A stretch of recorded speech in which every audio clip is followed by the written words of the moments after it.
Great.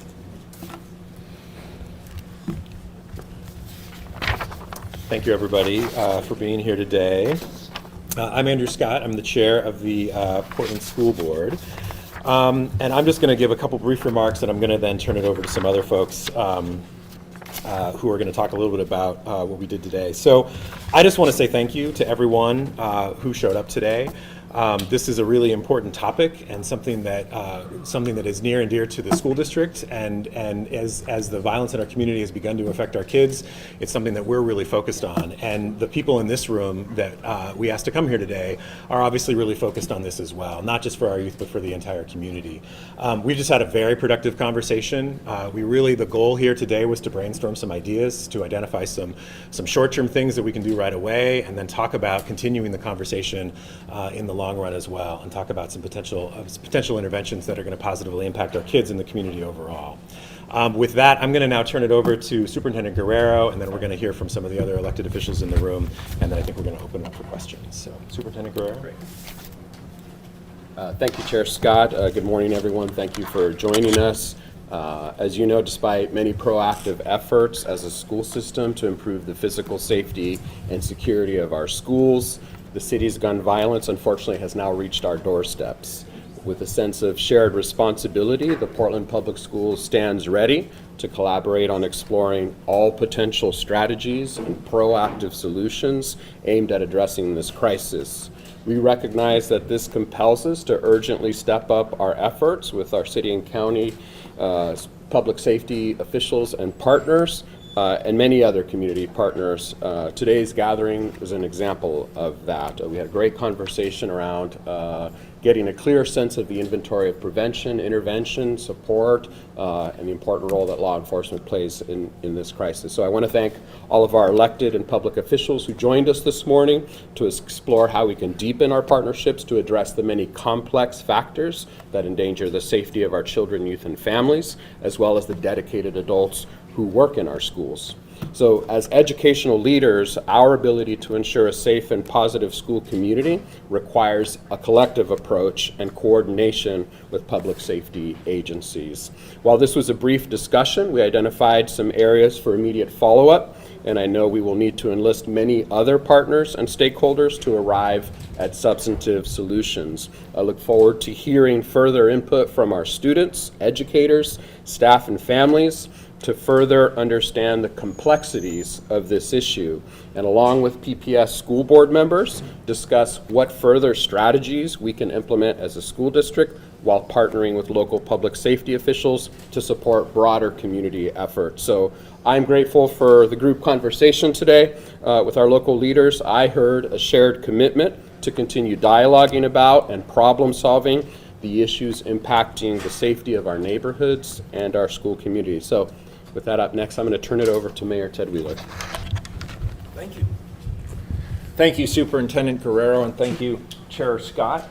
Thank you to all of my colleagues, and thanks to the assembled media for being here today. I think we all agree that when it comes to public safety, there is no group of individuals in our community who deserve safety in their environment more than our children. And the kind of collaboration that was represented this morning is exactly the kind of coordination and collaboration and communication that has to take place between different government entities in order for us to be successful in making sure that our schools are safe. I want to thank the superintendent, I want to thank this chair and the entire school board for organizing this important meeting this morning. Briefly, I shared a couple of comments with regard to some of the programs that the City of Portland is engaged in. We, of course, spearheaded the Safer Summer PDX program last summer. Historically, gun violence increases over the course of the summer. We wanted to make sure that we had intervention in place to reduce the potential for gun violence in the community. It was a very successful program. We had done 10 different programs with the Portland Public Schools. We served over 500 youth. Those youth indicated that the program was successful, that they felt more confidence, that they felt greater support, and we saw reductions over the levels of gun violence that we expected to see but did not see over the course of the summer.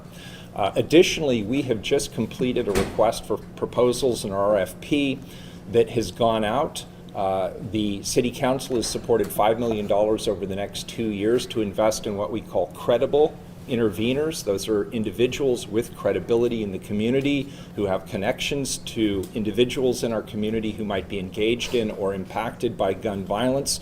We know that factually these kinds of programs reduce gun violence in the community.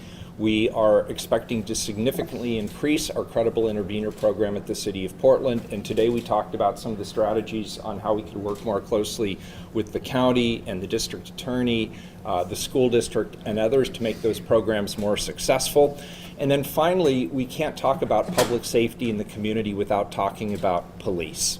And I think all of us here assembled understand that we've had an historic shortage of police officers in our community. I want you to know we are turning the tide.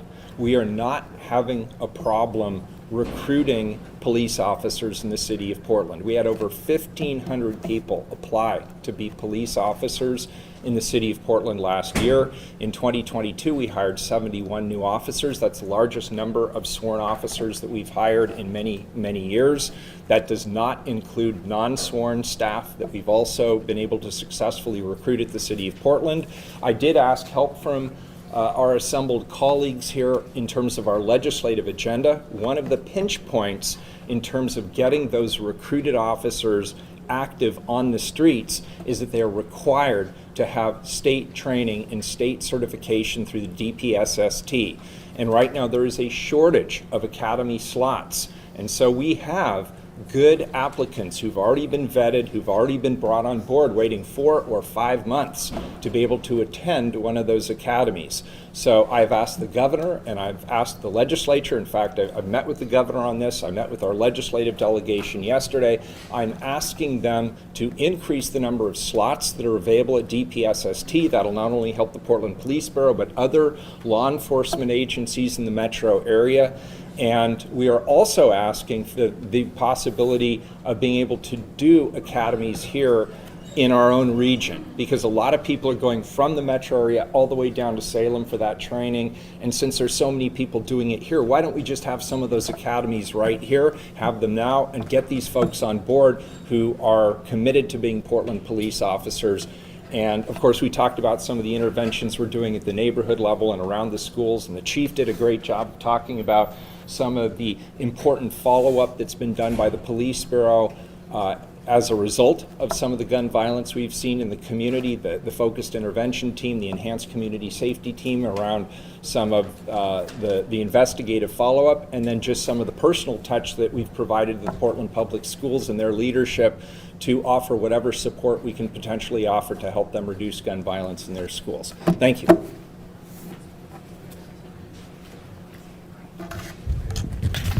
Good morning, everyone. I'm Jessica Vega-Peterson, the Multnomah County Chair. I want to start off by saying thank you, first of all, to Chair Scott and Superintendent Guerrero for convening this group today. It was a really productive conversation. I'm also grateful for the mayor, for the city, the DA, the sheriff, even the U.S. Attorney's Office for being a part of today's discussion. This meeting today was really about making our community safer, but especially making it safer for our children and our youth.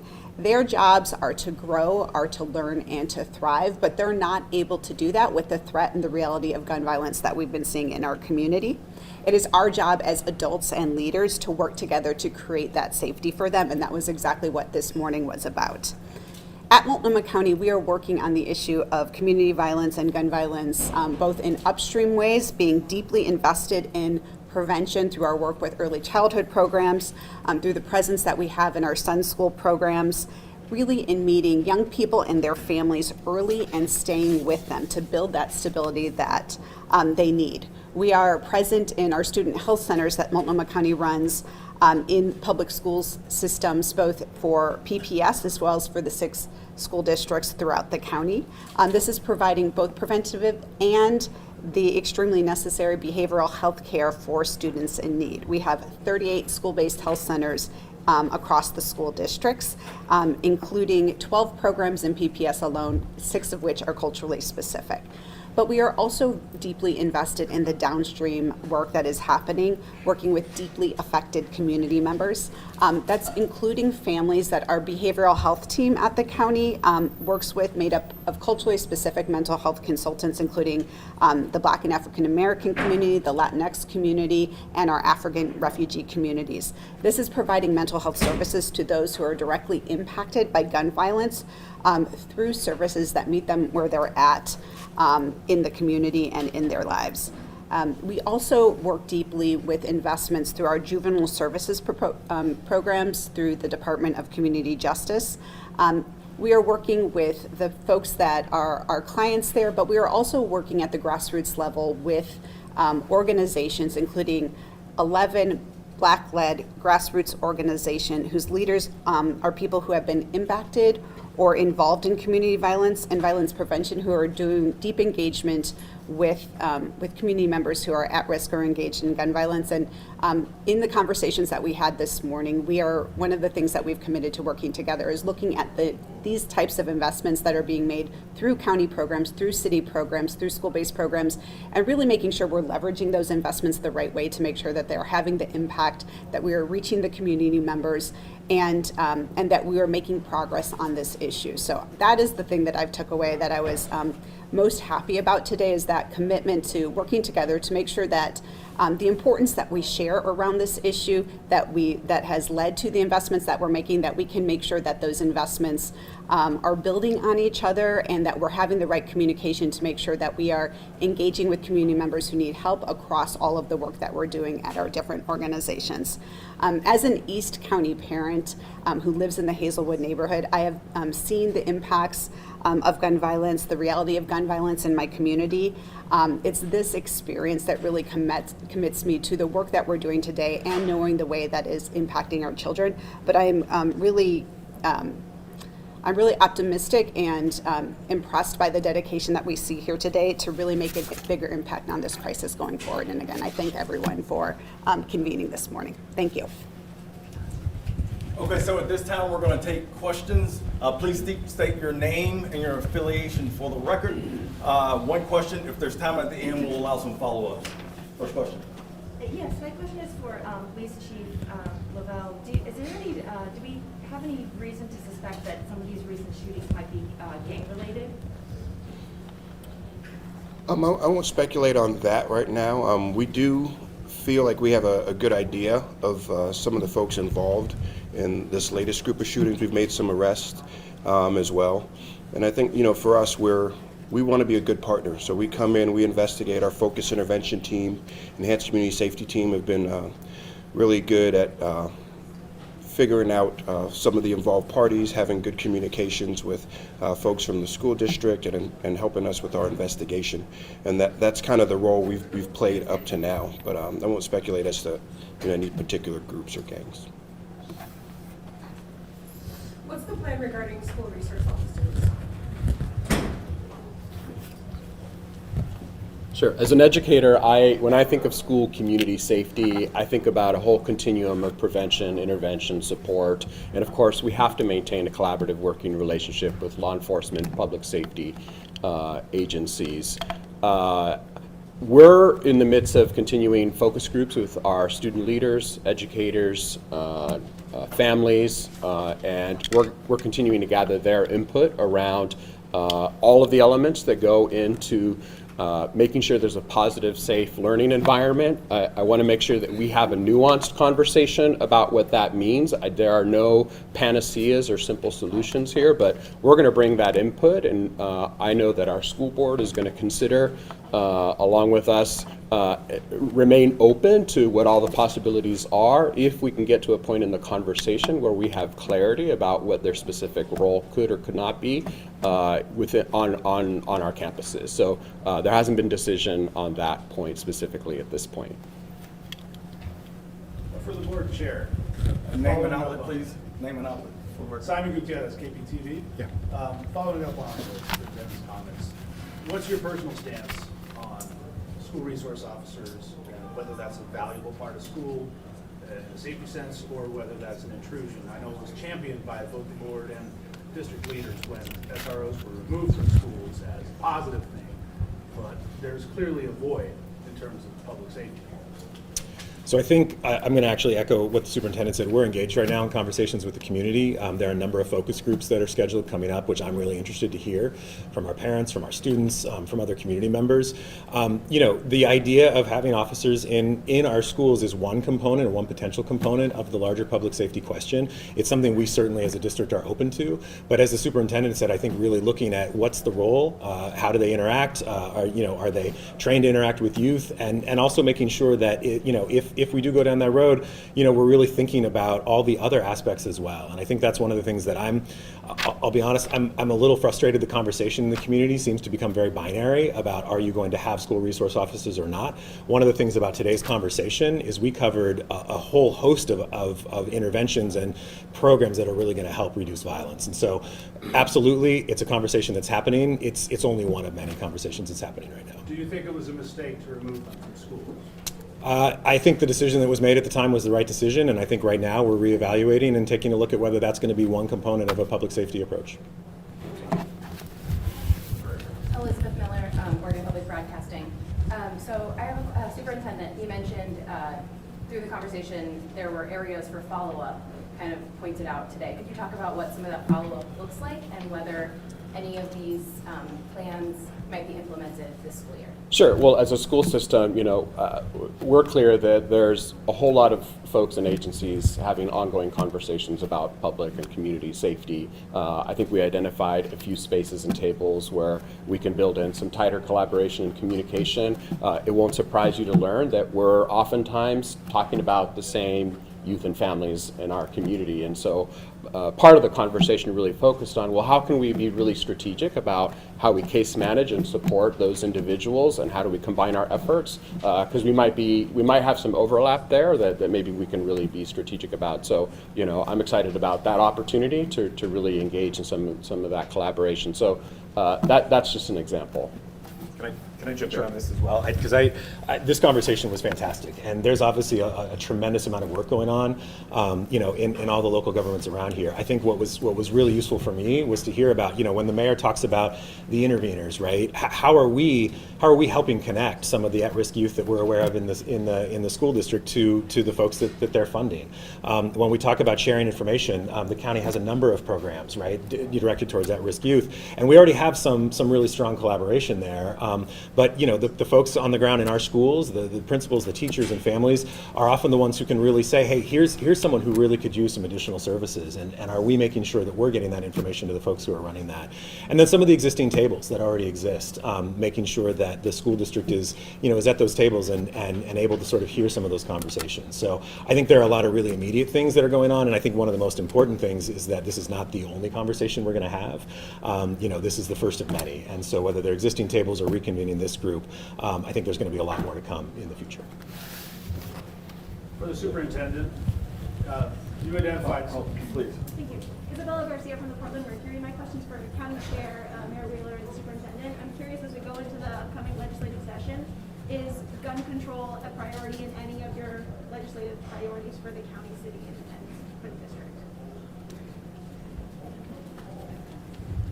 So I think, Multnomah County always has requests around community safety, public safety, and really looking at reimagining justice. As we're looking at our asks, I think having the conversations about what the best ask will be in terms of how the state can play a part in what we're seeing on our streets, how we can support our students. Again, it's making the investments on the urgency of the situation that we're seeing right now, but also building those upstream investments to help stabilize children and families, and that will definitely be a part of the Multnomah County ask. Thank you for the question. Just by way of primer, anything that gets on the city's legislative agenda has to be uniformly supported by all of the commissioners. So there may be some items that make it to the legislative agenda that are unanimous. There may be other items where we just go in and discuss it individually. I, of course, personally supported Measure 114.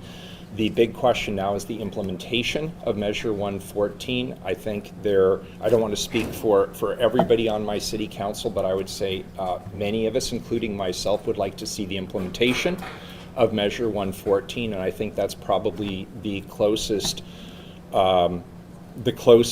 to a big idea that could be implemented that could have an immediate impact is if it is implemented. With regard to the rest of our agenda, it is largely focused on public safety, making sure that the officers that we recruit can actually be trained and certified as quickly as possible. There are other interventions where we're asking for support. For example, the Credible Intervener program that I discussed earlier, we could definitely use state support for what we think is a state priority to maintain that program. We started the Safer Summer PDX program using some of the federal dollars that were allocated during COVID. We now have to scramble to find ongoing resources to sustain those investments. Same with the RFP that we now have $5 million for 2 years, but longer term, we'd like to be able to sustain that effort. Of course, we support the county's initiatives around mental health and substance abuse. We can't talk about, as our U.S. Attorney said earlier today, I thought very eloquently and accurately, we can't talk about violence without also talking about some of these other issues around mental health and substance abuse and other community indicators of violence. So our agenda is available on our website. I don't remember exactly where, but do you remember, Stephanie, where? It's on the media page. Okay, and we'll make sure the Mercury gets a copy of that as well. And if you have follow-up, I'd be happy to talk to you about it. Thank you. I'm going to ask Director Constant to come up and share a response on this particular question. Thank you. So for our school board, I chair what we call our intergovernmental committee. So our role is really to coordinate resources from all these different entities and from the state to advocate for children and to support our students. And so I would echo Chair Scott's comments. This was a really productive meeting. There are a lot of initiatives underway. There are a lot of resources on the table. There are more resources coming, as the mayor said, with this new request for proposals to support these community-based credible messengers, and we know that that work is really effective. And the reason it's effective is because they are creating relationships with our kids and they're trusted in the community. So some of these credible messengers, some of these outreach people they're at our community events. Our kids see them, they know them, they trust them. They were at the basketball tournament where there was an incident recently. So the more of those relationships that we can support and build, the better. And I just want to thank everyone who's here because you heeded the call from our superintendent who said we need to bring everything we have to bear on this question of violence that's affecting our kids. And it's not just interrupting the violence, but it's restoring a sense of safety and really a sense of safety in our communities, because there's a lot of fear out there now. So the more visible we can make these interventions, the more we can kind of calm things down and restore a sense of safety and security. So thank you to everyone, and we as a board are here to represent our community, so call on us at any moment in any way, and we're here to support the work of everyone.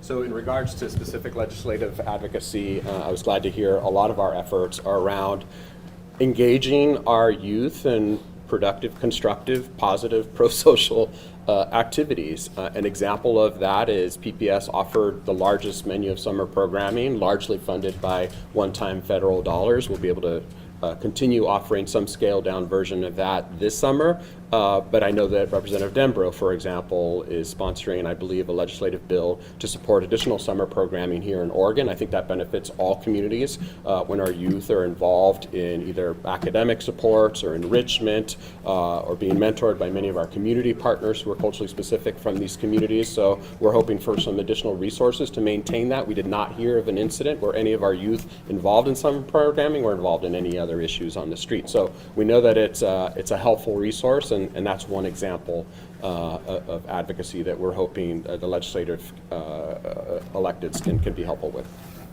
All right, we have time for one final question. Julia Silverman from the Oregonian. Director Scott, you mentioned that you guys are in the middle of focus groups, and the superintendent said so too. You all receive a lot of feedback from constituents. I'm wondering if you sense a shift in public opinion since the decision to pull SROs from schools in 2020, and if so, what you think is feeding that? I know you all receive regular feedback from constituents. Yeah, I have a short answer, which is that I don't think I'm well positioned to gauge public opinion. I would be interested if there was a poll, but we do get a lot of email. It's on both sides of this issue. I think there are a lot of strong feelings on both sides. Superintendent, can I have one more question? Okay, thank everybody for attending today. We appreciate it. Have a great day. Superintendent? Superintendent? Go right around in the boardroom there. Somebody's leaving.